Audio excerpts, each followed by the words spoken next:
Doringbaai is a rural community. It's about 300-400 kilometers outside of Cape Town. It's isolated. It is small. A few thousand people. It's not big. It's on the coast. There's a small sort of capacity to farm potatoes and things around it, but that is tiny.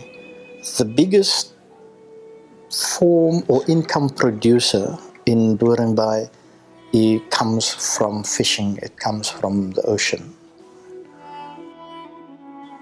But Doringbaai is also poor in the sense that there's no economic activity, there's no industry, there's nothing. It's just a community that exists in isolation. So what has to happen for that community to thrive and to subsist is for them to go to sea, or for the fishers in that community to go to sea to catch fish. So it is fishing that is the mainstay of life. And the fishing, because it's the mainstay of life, also provides income for those communities. And fishing has to provide a means to access housing, and a means to access education, and a means to access health or health services. So when the Doringbaai fishing community, when the Doringbaai fishers did not get fishing rights under the commercial fishing policy in South Africa, their entire livelihoods were threatened. There was just no other means of income. So the new fishing legislation of 2005 virtually killed Doringbaai as a community.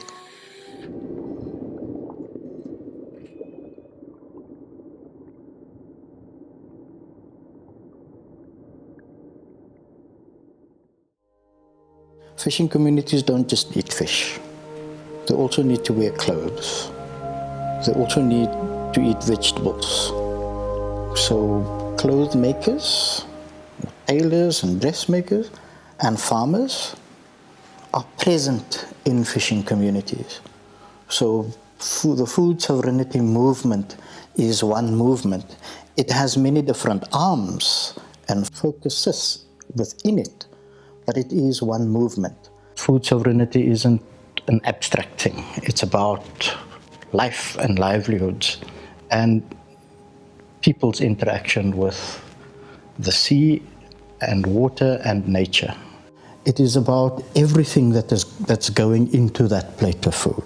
It's about making sure that there's nutritious food, that the community is part of the process and contributes to the process, and it's about making the rules and the practices that informs how the fishing happens.